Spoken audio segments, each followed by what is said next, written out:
Hello, faithful, and welcome to the 49ers podcast. I'm Al Moriello, and if you are looking for objective, intelligent 49ers takes with a whole lot of common sense, you've come to the right place. Today, we're going to be talking about the 49ers' initial offer to Brock Purdy as both sides begin negotiations.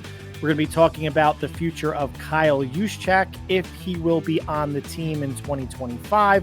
Lot of grumblings about Brandon Aiyuk, the player that everybody wanted re-signed last summer, and now they want him traded currently, which is really weird to me. We're going to talk about a lot of the reports about the Niners having either a cash or cap problem, depending on which uninformed national media person you listen to. We're going to explode both of those myths, and then we're going to give a free agency preview. Not specifically who the Niners could target, but we're going to look at broad strokes of how many players they may bring back, how many new players are going to come in. We're going to be talking about players that have been cut, like Joey Bosa, or want to trade, like Trey Hendrickson, where they fit into all this. And the Niners are still steamrolling towards their 90-man summertime training camp roster. And we have the math that's going to get them there. So let's jump right into it. Let's start with Brock Purdy. I'm sure you're aware of the 49ers offer to Brock of $45 million a year. Now, if this was leaked by someone in the 49ers organization, shame on them. They always talk about not wanting to negotiate through the media. And if somebody put out there, and I forget the media member journalist that reported this first, I think it's a bad look. If it's coming from Brock's camp, that's what they were offered, and they're throwing that out there to, it's not gauging anything. If I'm an agent, I don't care what anybody thinks about what my client's worth. I have an idea about what my client's worth. And yes, I'm going to shoot high. And yes, the Niners are going to shoot low, because that's how negotiations work.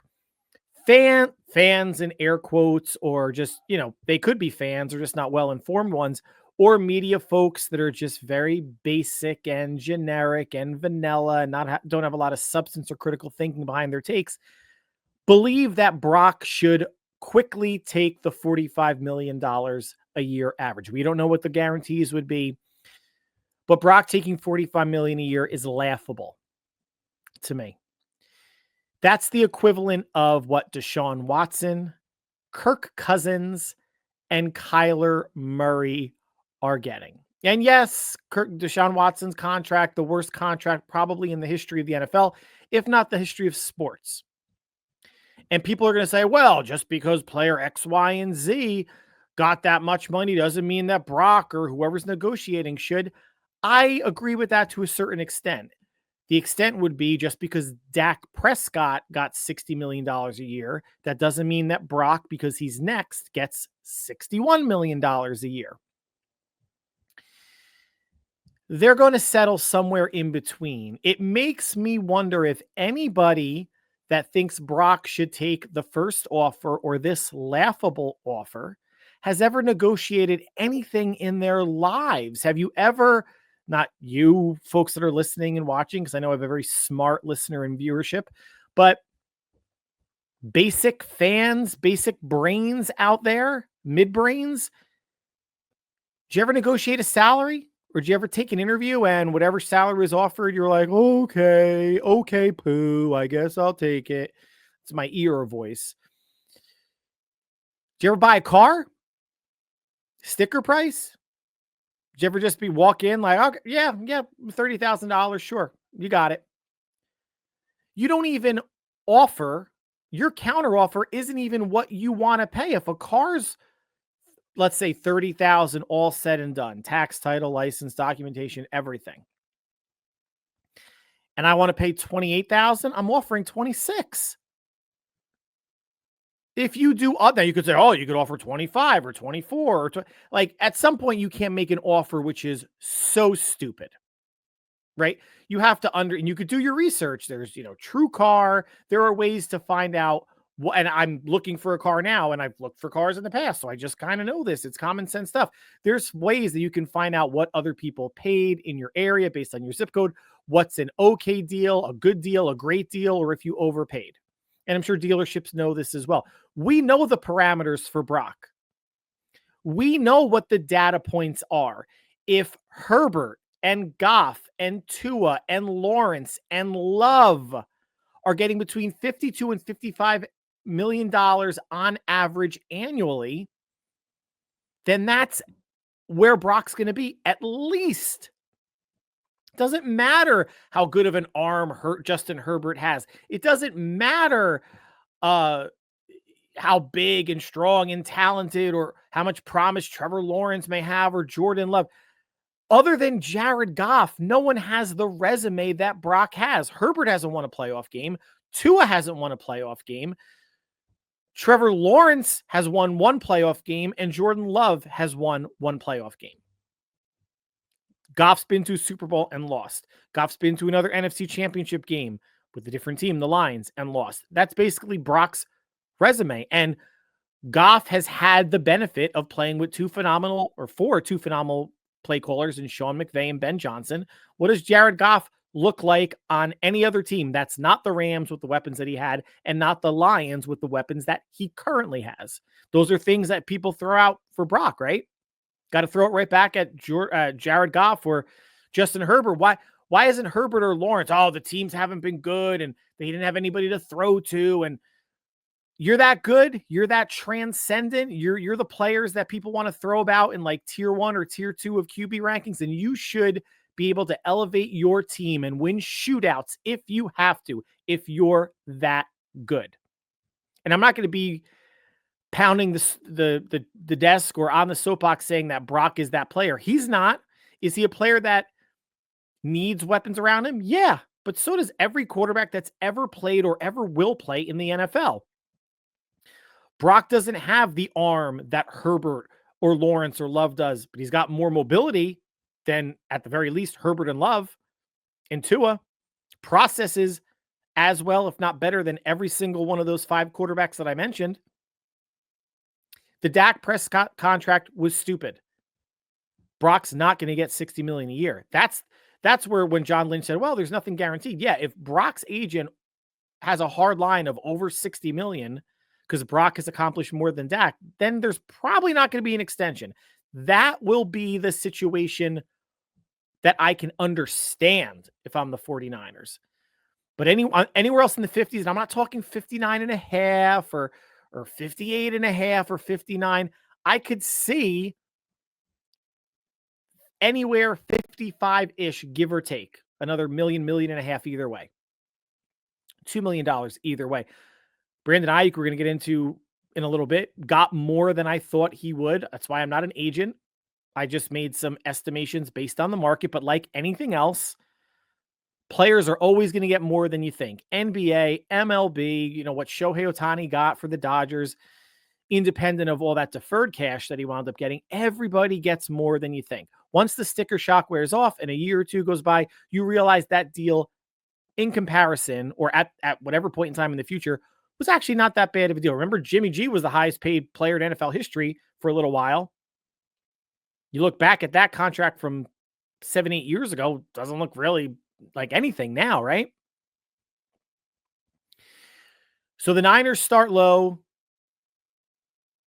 Agent starts high. They're going to settle somewhere in between. At least Brock is not a diva like an Aiyuk, like a Debo, like a lot of other players out there that would have gone right to social media, insulted or pouted or removed the Niners from their Instagram page or did something like a little bitch because they felt disrespected. Yo, where's the respect, yo? Like it's so ridiculous with how some players in different leagues get so offended. It's a negotiation. It's a business.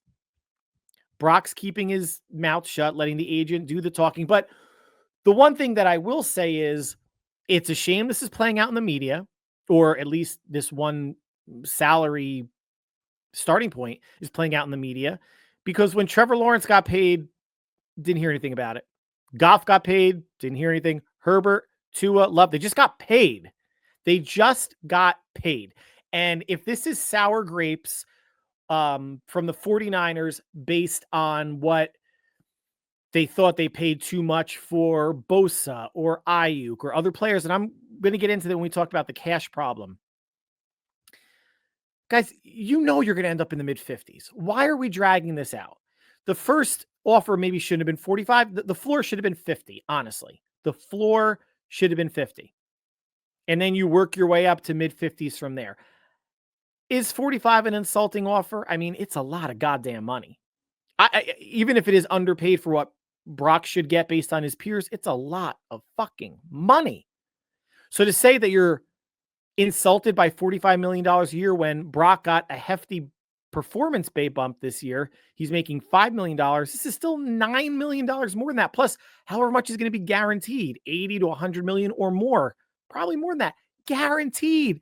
Generational life-changing money. So there's no reason to be a little bitch. There's no reason to pout. There's no reason to do anything stupid on social media. It's going to work itself out. And I don't think Brock's agent, because at some point Brock will probably step in and be like, yo, dickbag, you don't need to bleed them I don't need every single dollar. I want to be in OTAs. I want to be in training camp. If they don't get this done by before the draft or right around after the draft for OTAs, it would be absurd. We know where it's going to end up. I know where it's going to end up. I don't have a crystal ball. I'm not Nostradamus or anything like that, but Jesus Christ, Herbert, Goff, Tua, Lawrence, and Love. That's where it's going to end up. Now, I'm not sure where Juice is going to end up. He took a restructured pay cut last year. He may have to take another one this year. Apparently, they've approached Juice about taking a pay cut, and now the ball is in his court. 34 years old. Has missed one game, I think, the past 3 years. Production has been steady in terms of receptions and rushes and rushing yards the past 3 years. Had some brainchild on Twitter saying, I can't believe they're bending backwards for a player who's been clearly declining. And I'm like, quantify clearly declining to me, because the last 3 years he's been steady. Touchdowns, yards rushing, yards receiving, catches. It's been said, oh, his blocking has severely fallen off.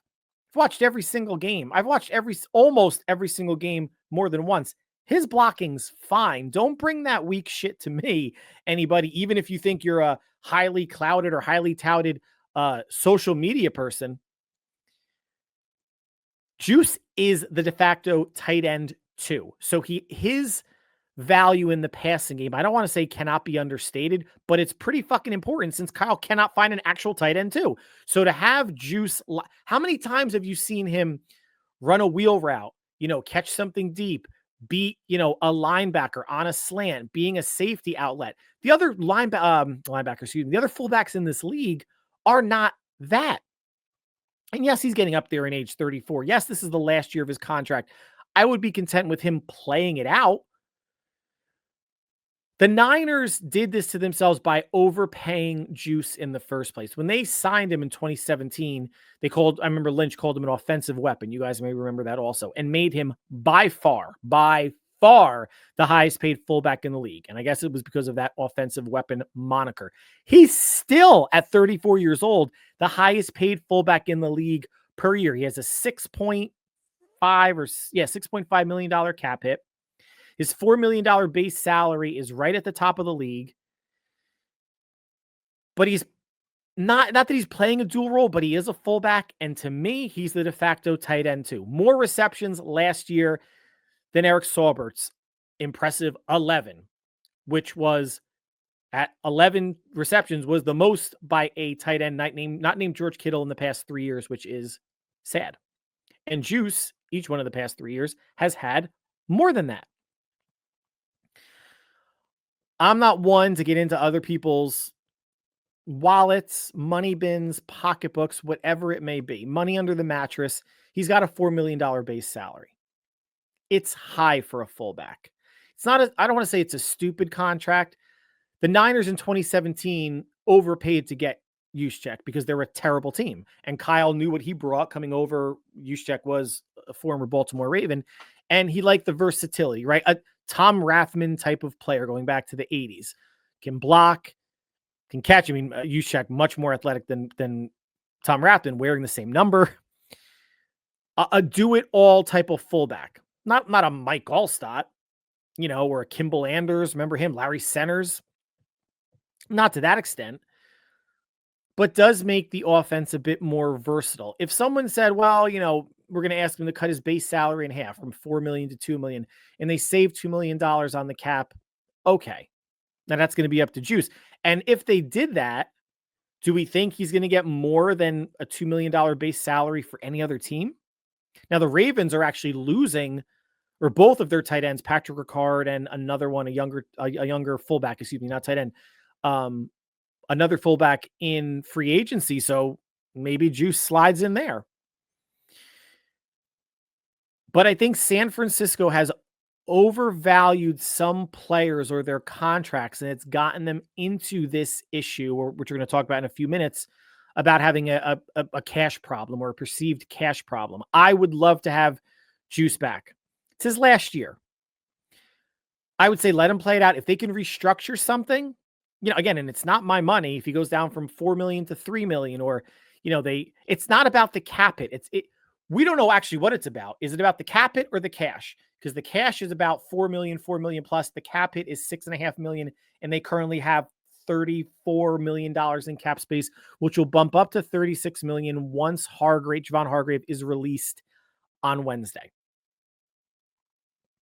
I would like to see Juice back. I would like to see them maybe draft a fullback or an undrafted rookie free agent fullback that they can keep on the practice squad for a year and then elevate that player next season. Juice isn't going to be back. He has no trade value. And maybe he is overpaid for being a fullback. But again, to me, fullback, tight end 2, dual role until Kyle can find another tight end. So I'm okay keeping him on the team even at his salary. I mean, it's easy for me to say because it's not my money. Let's get to Brandon Aiyuk. And I've been on rec. He's not going anywhere. He's not getting traded in the same offseason that Deebo Samuel got traded. How does that make a lick of sense? Anybody. But fan is short for fanatic. Twitter is a cesspool of the dumb. So you have a lot of conversations about, from people that were sweating their asses off and shitting bricks last summer when he almost got traded to the Patriots or the Browns or the Steelers. I don't know if there was any other team in there that was really vocalized. And then he signed and everybody's happy and everybody was shocked that he had a slow start to the season because he had no training camp. And then he unfortunately ripped up his knee against the Chiefs. And now there's all these reports about buyer's remorse. Yeah, I guess if I was ownership or Parag Marath or Jed York or another team, I would have buyer's remorse because the investment I made tore up his fucking knee. If I had a crystal ball and knew for certain that was going to happen, I would have traded him. Nobody knew that. Anybody that didn't think he was going to have a slow start to the season, missing training camp, needs to have their head examined. It happens to every player in every sport who holds out, but specifically to football players. He got $30 million a year on average. If people are going to argue he's not a $30 million a year receiver, there's other receivers better, that's fine. There's always an inflated cost of doing business or keeping your own, so to speak. I was on record last summer thinking he would get about $28.5 million annually. And I came to that number because it was a little bit more than what Jalen Waddle currently has per year with the Dolphins. Waddle's the number 2. Aiyuk is a number 1. I don't recall what the Niners offered him in May, if it was 25, 26, or, Aiyuk turned it down and then they felt pressure on, we have to sign him for $30 million. If they felt so uncomfortable with the deal and they felt like they got, they lost the Nick Bosa negotiation from the year before, then they should have traded him. All this hindsight is 2020 bitching and moaning about buyer's remorse and they should have traded. Then they should have fucking traded him. You had teams that were willing. And I think, was it just the Browns that Aiyuk wasn't willing, or New England that he said no to? Then he said no. You know, I'm all for player empowerment, right? Like I'm in my 40s, so I'm never going to be a professional athlete, but John Elway, Eli Manning, anybody that says, I'm not going to go to your team and you're a highly coveted draft pick, or you have the power to not go somewhere via trade, exercise it. You only live once. You watch out for yourself. Always watch out for yourself, especially when it comes to being an athlete and a football player, because your career can end in a heartbeat. But if all this talk about, well, they should have traded him and they weren't comfortable with the contract, then you shouldn't have given him the fucking contract. And yeah, it was an all-in year to make another run at the Super Bowl. And again, hindsight's 2020, lots of injuries, looked like COVID 2020, 6-11. Shit happens. You can't cry over spilled milk. Fans or ownership, you just got to move on. And we don't know what his knee is going to look like. And this shit is more ACL, MCL reconstruction is much more commonplace now than it was 20 years ago. The technology, the rehab, he's not rehabbing like a layperson. Like when I tore my ACL 25 years ago, I rehabbed 3 days a week for like an hour and a half each. And yeah, did some stretching exercises at home. He's doing this every day with physical therapists, with trainers. It's his job. It's a different animal completely.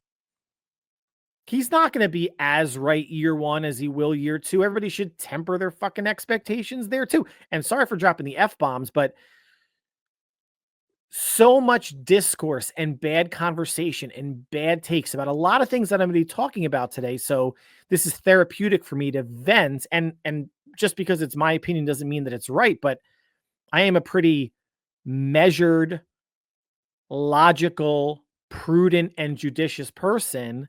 And I'm going to take my batting average of what I've said and what has happened to the 49ers the past 2 to 3 years over anybody else I know. Or, well, anybody else I know or have seen on Twitter or anything like that. And that's not hubris. That's not being an egotistical asshole. I know what I've said. I know what's come about. Am I batting 1,000? Absolutely not. But boy, it's better than almost everybody or everybody else that I'm seeing out there. Again, don't take me to Vegas, Racy. It's not going to matter. But the buyer's remorse thing is going to lead us into this. Do the 49ers have a cap or cash issue? If you've been following it on social media or in the actual media, whether it was Adam Schefter or Ian Rappaport, saying the Niners are open to trading anybody. They're open to trading Aiyuk. They're open to trading Bosa. They have a money issue or a cap issue. First off, they're $36 million under the cap once Hargrave gets released. Yes, they have to set aside money for Brock and other free agents and their own free agents, their draft class, outside the organization free agents. There's ways they could free up money they talked about wanting to extend Kittle. I'm sure that'll happen maybe a little bit later in the offseason. They can extend Warner, free up more cap space. Now, when you do these extensions, it sometimes does accelerate cash to the present from the owner's pocket to the player's pocket. So cash and cap stuff are usually intertwined when you're trying to free up cap space via restructures or extensions. But guess what? Next year, the Niners are $66 million under the cap once the Hargrave release happens on Wednesday. So and even more than 66 million should Kittle and Warner get extended or anybody get released this year that has another year on their contracts. Not sure who those players would be, but it would help the cap not only this year, but next year as well. But the Niners don't have a cap or cash problem. What we have is a lazy and uninformed fan base and media members that are covering the team. That's the problem. Sure, San Francisco is spending a lot on the past few years on good players, but that's because they have good players like Aiyuk. Aiyuk was highly sought after last year, top 8 receiver in the NFL. He's sought after apparently this year, coming off a major knee injury. That goes to show you what kind of talent and what other smarter than your average Twitter moron thinks about Brandon Aiyuk. Nick Bosa got paid. Fred Warner got paid. Kittle got paid. Demo got paid during this season. McCaffrey, Trent Williams, among others. If you're going to have a lot of good players, they are going to get paid. Ayuk's a top 8 receiver. Bosa, Warner, Bosa's, let's say, a top 5 edge. Warner's the best linebacker in the league. Kittle's a top 1 or 2 tight end. Demo's a top 10 or 15 corner. McCaffrey a top 2 or 3 running back. Trent a top 3 tackle. If you're going to have players at those rankings at specific positions, you are going to pay for it. And the Niners are financially, and maybe they are doing a little bit of not a reset, but a recalibration now to see what they can do moving forward. But that spending, it's threefold. It's one, having good players. Number two, they've made bad decisions. The Hargrave signing wasn't a great decision. Look at the difference between the two teams. The Niners went out and signed, I guess at the time, a 28 or 29-year-old Javon Hargrave to a big money deal. The Eagles, to replace him, drafted Jalen Carter for a fraction of the price. Now, Hargrave, his first year, important member of the defense and the team that got the Niners to the Super Bowl. Jalen Carter, second year with the Eagles, part of that defense that won the Super Bowl for Philadelphia. But who made out better in terms of the defensive tackle situation? The Eagles did. And the Eagles have been a better drafting team than San Francisco, especially under Howie Roseman. You can find the Niners have not, outside of this past draft, they really haven't been stacking good draft after good draft. And by good draft after good draft, I mean, let's just say half or more, 60% of their players were logging valuable snaps their first year or two in the league. Hasn't happened really since 2018. Then 19, 20, 21, 22, they become a very veteran-heavy team in terms of snaps. I've seen the data and the chart. I don't have it with me. I apologize. The number of snaps, a little bit of an uptick in 2023, significant uptick last year because they hit on their picks. Some was due to injury, like John Feliciano and Spencer Burford getting hurt, and Dominic Pooney taking the right guard position and running with it. Hufanga being hurt. Mustafa taking the strong safety or interchangeable safety position and running with it. Guerendo getting snaps. Ricky Pearsall, after coming off of the PUP list, getting some snaps. Cowan getting snaps at, basically punt returns, so it's not really that many snaps per game. But they're getting contributions that they haven't gotten in the past, and they need to keep doing this. It wasn't all Javon Hargrave. Giving McCaffrey and Trent Williams the extensions that they did was stupid.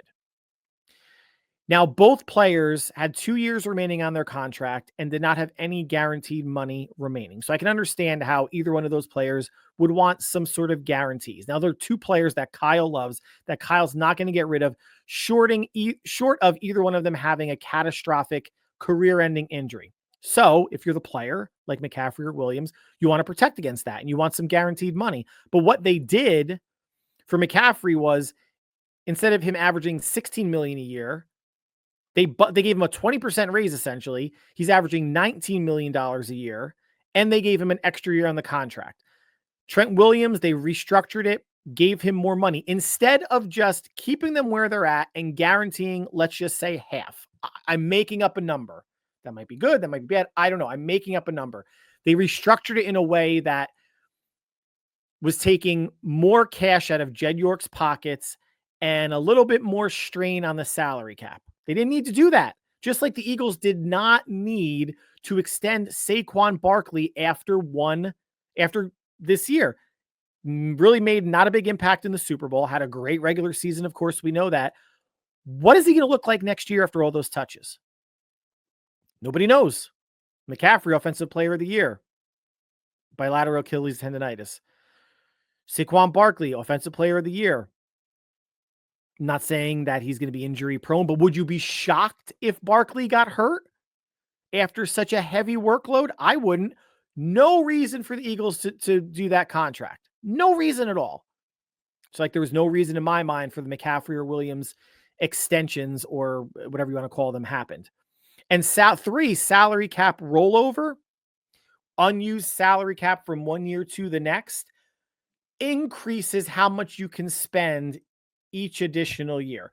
So the 49ers have been spending, and some other teams do as well, it's not just the Niners, are spending over what you may see to be the salary cap limit for a certain year because of that rollover amount from 2021 to 2022, 2022 to 2023, etc. Allows them more cap space to spend more. So those are the three components: good players, bad decisions, salary cap rollover, in no particular order. We've heard cash problem being floated out there quite a bit. Come on, the York family are billionaires. They don't have cash problems. They own a fucking soccer team in Europe, and they're looking to purchase another one. The Niners are worth $9 billion, and they're looking to sell off 10% of ownership, which may bring in $900 million. Whether that's, you think Jed York needs $900 million in player salaries? No. They're going to do that, and they're going to look to buy another soccer team, potentially, right? But if there's a cash problem, there's a cash solution. So to me, like, there isn't a problem when there's a solution that could be had. And the problem is not existent anyway. Think about concerts and other things that they have at Levi's Stadium. Now, I think the agreement that they have, generally the city gets half of like ticket receipts and whatnot, but parking, concessions, obviously they have to pay the staff that's working there, but they are making money hand over fist. There is not a cash problem. And I talked about the cap stuff earlier. They're going to be 36 million under as of Wednesday. They're going to be 66 million under in 2026 as of Wednesday. It's not a cap problem either. It's a we got to be smarter issue. We have to be smarter with who we give money to. They need another good draft. I mentioned that earlier. They have 11 picks. I think they're going to make 8 or 9. They're probably going to trade up. They're not making 12, 14, 15 picks. Anybody out there that's doing mock drafts, that's trading down, it's an exercise in futility, folks. This is not an expansion team. 15 rookies are not making this team. 12 rookies are not making this team. 10 rookies are not making this team. 8 probably will. Maybe 9, but let's say 8 is a sweet spot. They need to supplement with good, smart, mid-level free agents. Now, that doesn't mean the Niners don't make a signing on day 1, day 2, day 3. They might. But, Javon Hargrave was the big signing 2 years ago. Leonard Floyd was one of the bigger signings last year. And that was only, a 2-year, $20 million deal. I think around the same for Yetur Gross-Matos. But I think that's where their biggest splash is going to be, in the $10 million a year range. Again, whether it's for a 1 or 2 year deal. And let's be smart about cutting players. Cut players after June 1st. There is no rush. There is no rush at all. I'm going to get into that a little bit more. We're talking about free agency, but there's no rush to cut anybody now. And the gotta be smarter issue is going to be, I think, tempered with a little bit of Lynch, Parag, and York. You got to have a heaping helping of humble pie too. If there is anything to this, they lost the negotiation with Aiyuk and Bosa, so they got to win the next ones. They got to feel like they're winning these negotiations and saving $2, $3, $5 million a year. I'm using now, I guess, Brock as an example. If they can get Brock for 50 instead of 55, like, are they gonna actually have a celebration? At the corporate offices, I don't know, but yeah, you don't want to overpay everybody. You overpay a quarterback. You overpay a DN. You overpay a left tackle. You overpay a corner. That's it. And if you want to say McCaffrey, because, a McCaffrey or Barkley type player are special. We've seen that, right? but you don't have to overpay Joe Schmo because you need a guard or you need a linebacker or you need another corner or potentially a center. We're going to get into that. But this, if there is some sort of, the sour grapes and really digging their heels and saying, we're not going to in any way, shape, or form pay any more than X amount. And the $45 million number for Purdy, that's going to go up. That's in no way, shape, or form the ceiling that the Niners are going to pay. That's the starting of negotiations, but I still feel like you're wasting time starting there. Start at 50. We know it's going to end up in the mid 50s. Start at 50. But they're lucky. And it's not like they're taking advantage of Brock because they know he's not going to be a prima donna little bitch and go to social media and complain about it. But you're wasting fucking time, guys. We know where it's going to end up. Jesus Christ. So let's get into the free agency preview. And we're going to talk about this whole, they got to be smarter. They got to be judicious. Right now, they only have $36 million in cap space. They can free more up like we've said, but they also want to get younger. The best, cheapest way to get younger is the draft, but that's not to say that they can't supplement through free agency. But everybody, I've been saying this before the season started. Charvarius Ward, Dre Greenlaw, and Talanoa Hufanga are gone. Accept it. They drafted Renardo Green. That worked out. They gave Demo an extension, $15 million a year. Ward's gone. Even if Ward did not have the travesty of losing a child in San Francisco and everything was hunky-dory, he was never coming back. Gone. Dre, coming off the Achilles, and people are saying, oh, his one leg was half the size of the other. Like, one, that's hyperbole. And two, no one's measuring his calves or quads that I know of that anyone can make even that fair of a statement. All we do know is he came back on the field for, almost a half. And then for a couple plays, had to leave, wasn't ready yet. And there's been reports that they've offered him a 1-year, $10 million prove-it deal. If I'm Drake Greenlaw, I don't take that. I'm 2 months removed from the regular season. I'm healthier than I was then. I'll be healthier every month that progresses. And 5-6 months from now, when the season starts, I'm going to be even healthier. So I want the bag. I want the multi-year security of getting paid for what I've put on film since I've come into the league in, I believe, 2018 or 19. He's not taking a 1-year prove-it deal. He's gone. And they've been preparing for this. D. Winters, Jalen Graham, Tatum Bethune, Curtis Robinson. And Curtis Robinson's coming off an ACL as well. So let's just leave him off for now. But Winters, Graham, and Bethune drafted, not early picks, 5th, 6th, and 7th, or 5th and 2/7, but hoping that one of those works out next to Warner. Doesn't mean they don't bring in a mid-level free agent. They just have to stop being so over-comfortable with crusty fucking veterans like DeAndre Campbell, coming over, looking like shit the first month or two of the season, then looking a little better, and then pulling his, JV shit of walking off the field. Other teams would be comfortable with a rookie, with a second-year young player. If, Dre was getting 1 year, $10 million, maybe they give someone a 2 or 3 year deal for $10 million. The D line is more of an issue than linebackers, guys. I was talking to someone on X before going on air saying that the Niners need Dre Greenlaw.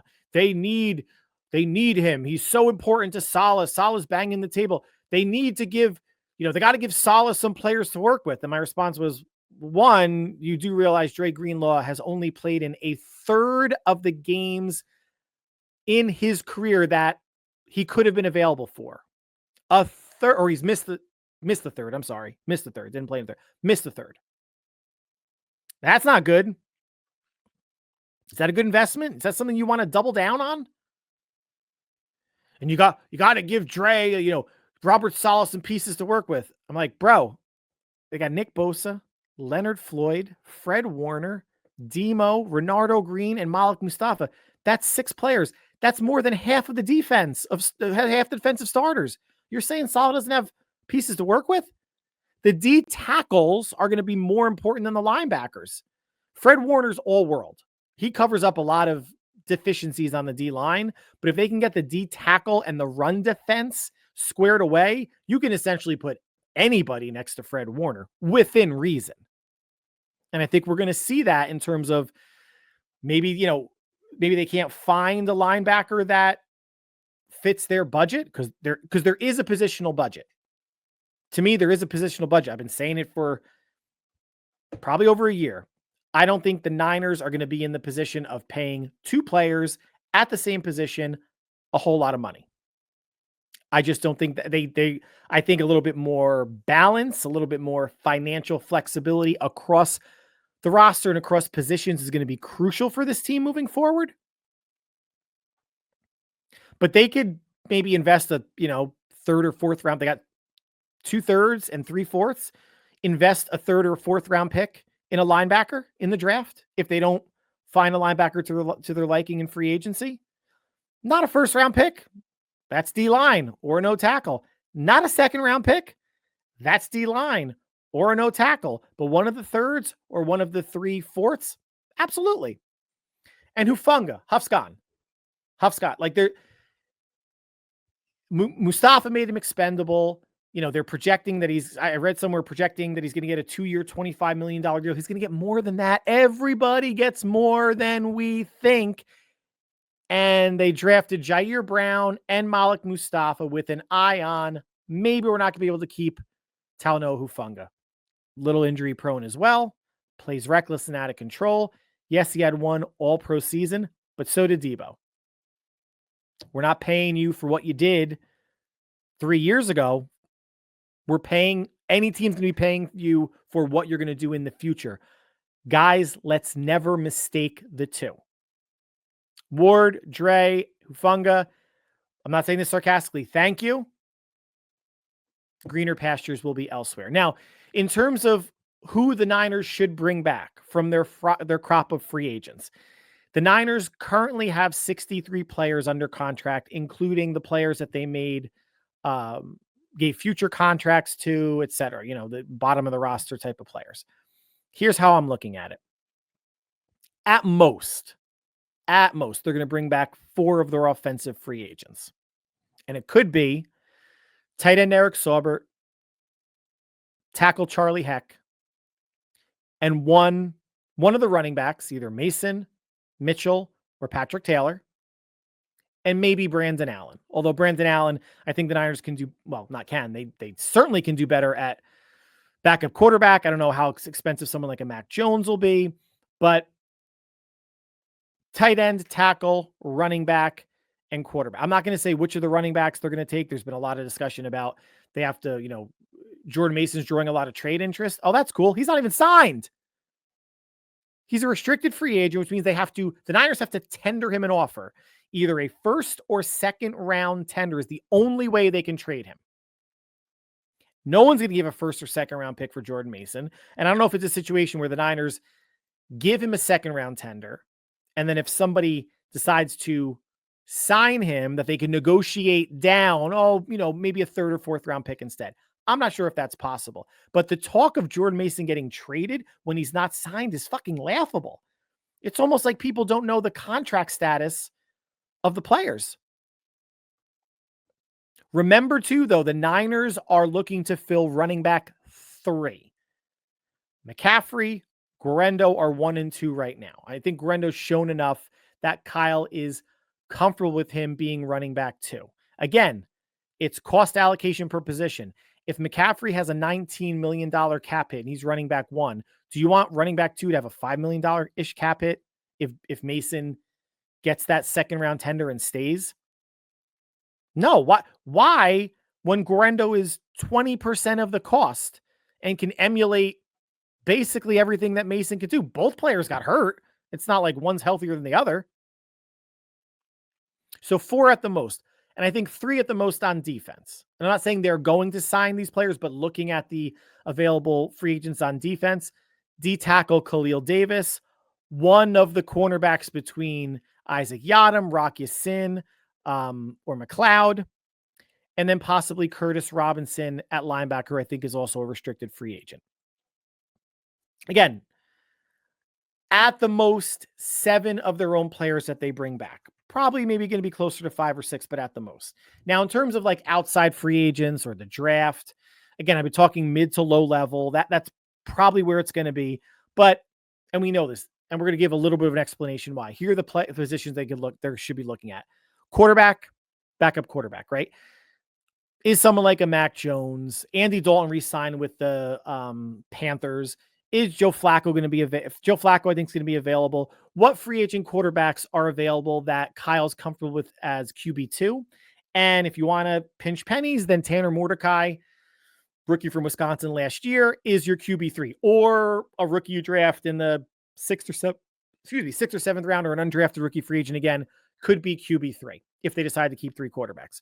A receiver, with Debo gone and Aiyuk being hurt, could they bring in a mid to low level receiver for some competition? Sure. And the names have been floated out there. Robert Woods, Gross, people talking about like any sort of trade for a receiver like T. Higgins, not going to happen. Darius Slayton's going to get more money, former receiver of the Giants, more money than they think. They're not spending $10 million on it. Let's just say it's a 1-year, $10 million deal. $10 million on a receiver just for Aiyuk, who's coming back, everybody, to come back in October. When you have Pearsall, when you have Jennings, I keep saying don't sleep on Russell Gage, Isaiah Hodgins, Jacob Cowing. They may draft somebody, but I can see a mid to low level receiver coming in. Maybe even a DeAndre Hopkins, right? He's not going to have a huge market. Listen, Tutu Atwell of the Rams today got a 1-year, $10 million fully guaranteed deal. Tutu Atwell. Darius Slayton's going to go for probably 15 or more. O-line, for sure. Again, it's not going to be a break the bank type of thing. And we'll talk about Chris Stallman now. Chris Stallman's going to get so much more in free agency than the Niners are willing to spend on a center. So much more. I hope I'm wrong. Maybe Chris Stallman is the one, we'll call it a splash, that they plug in at center, but I'm still dubious. I still think they like Jake Brendel a whole lot more than we do as fans, and they signed Matt Hennessy from the Falcons practice squad last season to compete at center. Could they bring in a cheaper veteran center to compete? Absolutely. I just don't think it's going to be Drew Dalman, and he's going to get a lot more than people think. There was a report you guys might have seen. Former guard Aaron Banks of the Niners, it's estimated he might get $18 to $20 million a year. One, he shouldn't. He should get maybe half that. But if he gets close to, say, 15, it just goes to show you how crazy the market's going to be, especially the first couple days, first week of free agency, when everybody's going to get overpaid. Everyone's going to get overpaid, obviously, those first couple days. They need a tight end, too. Who's it going to be? Evan Ingram of the Jaguars was released today.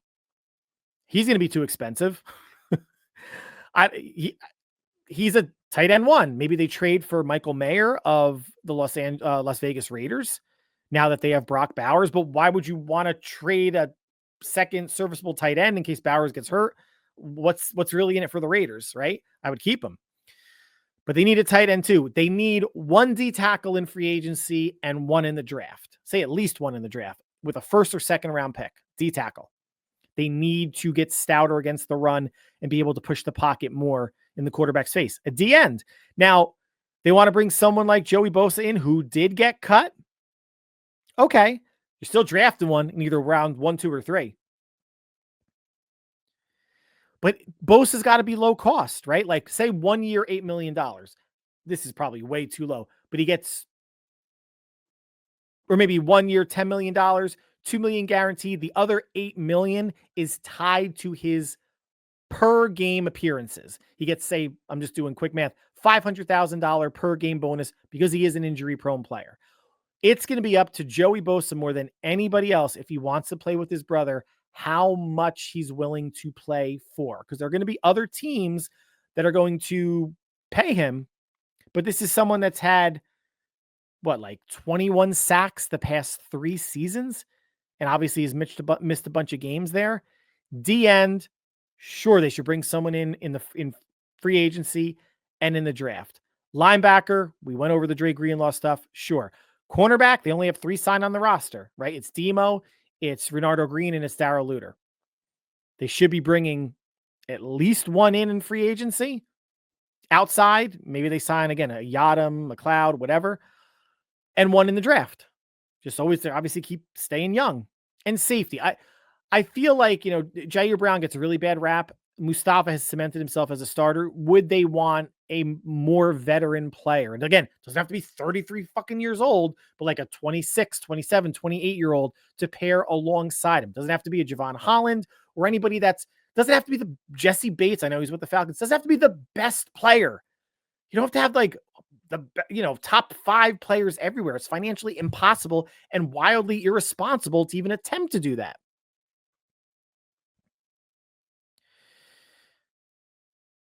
But mid to low level feels like where the Niners are going to live. Again, this is not a talent deprived team. Think about the players, the names that jump out to you on both sides of the ball. They have to be judicious and hit on free agency and be smart and hit on at least half their draft in terms of valuable snaps in years 1 and 2. And if they make 8 or 9 picks, they should hit on 4 or 5 of them.